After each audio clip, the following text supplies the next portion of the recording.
Have you ever pondered the profound impact tiny habits can have on your life? Welcome to our exploration of Atomic Habits, a transformative work by James Clear. This book revolves around a central theme, a simple yet powerful concept, the might of minute changes. You see, our lives are essentially an accumulation of habits, small activities we perform every day, often without even thinking about them. Now imagine if you could make those habits work for you. What if you could tweak and transform your daily routines into a powerhouse of productivity and improvement? That's where the power of tiny habits comes in. The idea is straightforward, yet it holds immense potential. It's about making small improvements, tiny adjustments, and subtle shifts in your routines. These changes might seem insignificant at first glance. After all, how much difference can flossing one tooth or doing one push-up a day make? But here's the magic. These small changes are like tiny snowflakes in a snowstorm. Alone, they may not amount to much, but together they accumulate slowly and steadily until they form a mighty snowdrift. Similarly, when these tiny habits are compounded over time, they can lead to significant results and powerful transformations. This idea, this power of tiny habits, is the cornerstone of Atomic Habits. It's not about making massive, sweeping changes all at once. It's about the steady, consistent application of small improvements that, over time, add up to create massive impact. So, whether you're looking to boost your productivity, improve your health, or elevate your skills, remember this. It's not about making big leaps. It's about taking small, consistent steps. It's about understanding and harnessing the power of tiny habits. Stay tuned as we're about to delve deeper into the mechanisms of habit formation and how you can use them to your advantage. This journey is about to get even more exciting. So are you ready to become 37.78 times better at whatever you set your mind to? Let's dive in. Ever wondered how habits work and why they are so powerful? Let's break it down. Habits follow a four-step process: the cue, the craving, the response, and the reward. This cycle is the backbone of every habit, and understanding it can help you in creating good habits and breaking bad ones. Let's start with the cue. This is the trigger that initiates the behavior. It could be anything: the smell of fresh coffee brewing, the ping of a notification, or the sight of your running shoes by the door. These cues signal your brain to start a behavior. They're like the green light at a traffic signal telling you it's time to go. Next comes the craving. This isn't the craving for the habit itself, but rather the change in state it delivers. You don't crave the act of running, you crave the endorphin rush and sense of accomplishment it provides. The craving is the motivational force behind every habit. Without it, the behavior will not occur. Then we have the response. This is the actual habit you perform, whether it's sipping that fresh coffee, checking your phone, or going for a run. The response depends on how motivated you are and how much friction is associated with the behavior. If a habit requires more physical or mental effort than you're willing to exert, you won't do it. Finally, the reward. This is the end goal of every habit. The reward delivers satisfaction and teaches us which behaviors are worth remembering in the future. It's the feeling of pleasure when you taste the coffee, the sense of connection when you read a text, or the rush of endorphins after a good run. Understanding this four-step process is the key to hacking your habits. By manipulating the cues, cravings, responses, and rewards in your life, you can steer your behavior towards good habits and away from bad ones. Next, we'll look at practical strategies for applying these insights to any area of your life. What if you could stack your habits for maximum efficiency?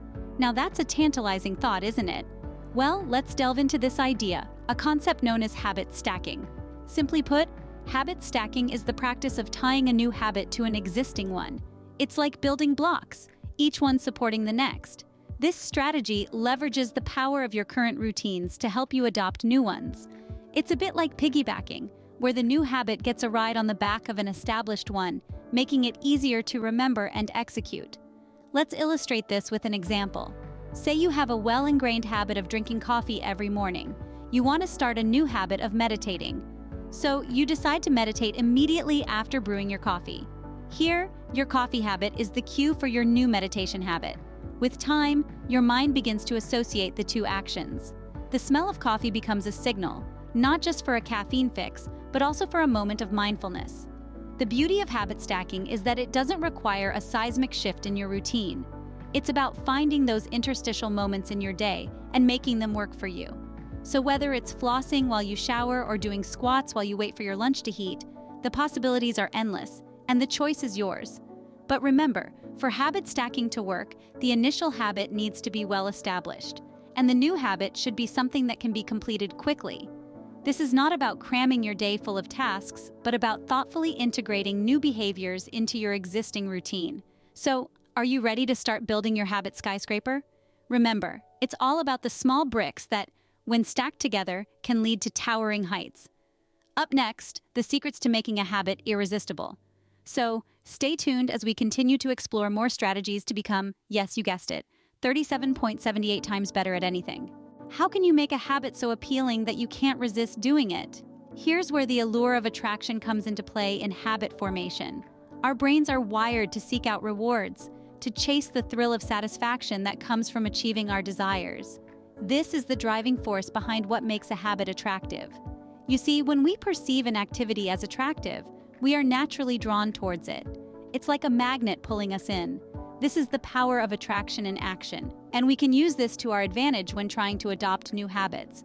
Take, for instance, the habit of working out. On its own, it might seem like a strenuous task, but what if we associated it with something we find truly enjoyable? Perhaps listening to your favorite podcast or music. In this way, we make the habit attractive, leveraging our natural desires to make the process of adoption smoother. But it's not only about adding enjoyable elements, it's also about reshaping your perspective. It's about seeing the long-term benefits of a habit and making them so enticing that the habit becomes irresistible. Imagine the satisfaction of reaching your fitness goals, the confidence that comes with it, and the overall improvement in your health and well-being. Isn't that an attractive prospect? The key here is to focus on the process and not just the end goal. Make each step of the habit attractive and enjoyable. This way, you're not just chasing an end result, but you're also enjoying the journey. And this makes the habit more sustainable in the long run. Remember, habits are essentially behaviors that we repeatedly do. And the more we enjoy doing them, the more likely they are to stick. So make your habits attractive. Make them something you look forward to, something that adds value and joy to your life. Leveraging our natural desires not only makes the habit formation process easier, but also makes it more enjoyable. And at the end of the day, isn't that what we all want? To enjoy the process of improving ourselves and our lives? Next, we will explore the power of making it easy to adopt a new habit. What if the key to forming new habits is to make them easy? Imagine a world where the path to self-improvement and growth is not paved with struggle, but with ease. Sounds too good to be true? Well, it's not. Let's dive into the concept of making habits easy. The principle here is to reduce friction. Think of friction as any obstacle that makes a habit more difficult to stick with. It could be an inconvenient location, a complex process, or even a lack of clear instructions. When we reduce this friction, we make the habit more accessible and less draining, increasing the likelihood of following through. Let's take an example. Say you want to develop the habit of daily exercise. If your gym is an hour's drive away, that commute alone adds friction. It's a hurdle you have to cross even before you start your workout. But what if you could bring the gym home? Investing in a few pieces of equipment or even just a yoga mat can make the process of exercising more straightforward and easy to stick with. Now, this doesn't mean that every habit should be effortless. The effort is an integral part of the growth process. But what we're aiming for is to make the initiation of the habit as easy as possible. We want to lower the barrier to entry, so to speak. Making a habit simple doesn't just apply to the physical aspects, but also to the mental ones. The clearer the instructions, the easier it is to follow through. If you want to read more books, start by setting a specific target. Instead of saying, "I want to read more," say, "I will read 10 pages every night before bed." This clear, simple instruction makes it easier for your brain to know what to do and when to do it. So, in the journey of habit formation, remember this: make it easy. Reduce friction, make it simple, and watch as your new habits take root and flourish. Stay tuned as we will next discuss the importance of immediate rewards in habit formation. Why are immediate rewards so crucial in forming new habits? This question brings us to the heart of one of the most compelling aspects of habit formation. Let's explore the concept of immediate rewards and their role in this process. It's human nature to seek out pleasure and avoid pain. This is a survival instinct that has been hardwired into our brains over thousands of years of evolution. We're more likely to do something if we know there's a reward waiting for us at the end. This principle is at the core of why immediate rewards are so integral to forming new habits. Think of immediate rewards as the carrots dangling in front of us, enticing us to keep moving forward. They provide instant gratification, a powerful motivator that can make the process of forming a new habit much more enjoyable. Immediate rewards satisfy our need for instant gratification, making us feel good right away. This immediate positive feedback reinforces the habit loop, strengthening the neural pathways associated with the new behavior. But it's not just about feeling good in the moment. Immediate rewards also serve as a kind of mental marker, signaling that a particular behavior is worth remembering and repeating. The more enjoyable an experience is, the more likely we are to want to do it again. This is why we're more likely to stick with a new workout routine if we love the way we feel during and after the session, or why we're more likely to eat healthier if we enjoy the taste of the food. However, it's important to choose rewards that are aligned with the new habit you're trying to form. If you're trying to get in shape, rewarding yourself with a big slice of cake might not be the best idea. Instead, consider rewards that complement your new habit, such as a refreshing smoothie after a workout or a relaxing bath after a long day of productive work. So in a nutshell, immediate rewards make habit formation more enjoyable and sustainable. They provide the motivation and positive reinforcement needed to keep going, even when the going gets tough. Up next, the power of identity in habit formation. How does your identity influence your habits? Let's delve into this crucial question. Identity-based habits are a potent force that can propel us towards our goals. The concept is simple, yet profound. Instead of focusing on what you want to achieve, focus on who you want to become. Think of it this way. Every action we take is a vote for the type of person we believe we are. If you believe you're a health-conscious person, you're more likely to make choices that align with that identity, like going for a jog or choosing a salad over a burger. So to form new habits, we first need to reshape our identity, our self-concept. Let's imagine you want to become a writer. Instead of setting a goal like write a novel, start by shifting your identity to I am a writer. This subtle shift in mindset can make a world of difference. It's not about finishing a novel anymore, it's about embodying the habits and behaviors of a writer. It's about sitting down every day and writing, no matter how many words you get on the page. Yet, changing our beliefs about ourselves isn't always easy. It requires introspection, patience, and, most importantly, consistency. Every time you perform a habit that aligns with the new identity you're trying to cultivate, you're casting a vote for that identity. The more votes you cast, the stronger your belief in that identity becomes. It's a gradual process, a journey of self-discovery and growth. But remember, it's not just about creating positive identities. It's also about shedding negative ones. If you've been telling yourself, I'm not a morning person, or I'm bad at math, it's time to challenge and change those beliefs. In the end, it's not the goals we set, but the identity we forge that determines our habits and ultimately our lives. So, who do you want to become? Start there, and the habits will follow. Next, we will look at how to maintain good habits. How can you ensure that your new habits stick? In the fascinating world of habit formation, maintaining good habits is a vital chapter. It's one thing to start a habit, but it's a whole different ballgame to keep it going. So, how do we do that? Let's dive into the concepts of consistency, accountability, and environment.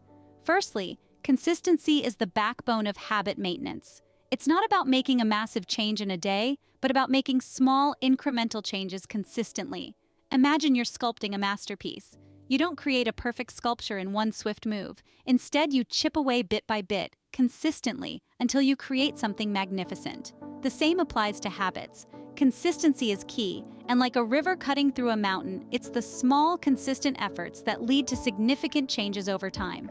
Next, let's talk about accountability. Having someone to answer to can be a powerful motivator in maintaining good habits. This could be a friend, a mentor, a coach, or even a community of like-minded individuals. When we make our goals and habits public, we are more likely to stick to them because we don't want to let others down. It's a psychological trick, but it works wonders. Lastly, let's discuss the influence of environment. Our surroundings play a massive role in our behavior, often more than we realize. An environment that supports your new habits makes them easier to maintain. If you want to eat healthier, for instance, keeping fresh fruits and veggies within sight can nudge you towards better choices. Or if you're trying to read more, keeping a book on your bedside table can serve as a constant reminder. In conclusion, maintaining good habits is a combination of consistent effort, accountability, and a supportive environment. It's about setting up your life in a way that makes your desired behavior the path of least resistance. As we wrap up, let's summarize the key takeaways from Atomic Habits. So, how can you become 37.78 times better at anything you do? Let's take a moment to look back at the groundbreaking concepts we've explored from James Clear's Atomic Habits. The power of this book lies in its simplicity, its focus on the small, consistent changes that can lead to transformative results. The journey to becoming 37.78 times better at anything starts with understanding the habit loop. This cycle consists of a cue, a craving, a response, and a reward. By identifying and manipulating these elements, you can take control of your habits and, consequently, your life. Remember the concept of habit stacking? By linking a new habit with an existing one, you can create a powerful chain of actions that can help you accomplish your goals.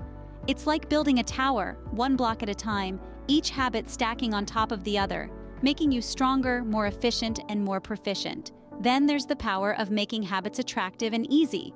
The more enjoyable and effortless a habit is, the more likely you are to stick with it. So, find ways to make your new habits appealing and straightforward. And let's not forget the role of immediate rewards. The human brain is wired to seek instant gratification. By pairing your new habits with immediate rewards, you can trick your brain into falling in love with these habits. Finally, the role of identity and habit formation. See yourself as the person you want to become. If you believe you are a person who exercises regularly, you will be more likely to stick to your workout routine. Your habits are a reflection of your identity, and your identity is a reflection of your habits. Remember, the journey to self-improvement and success begins with the formation of tiny atomic habits. It's all about making small changes for big results.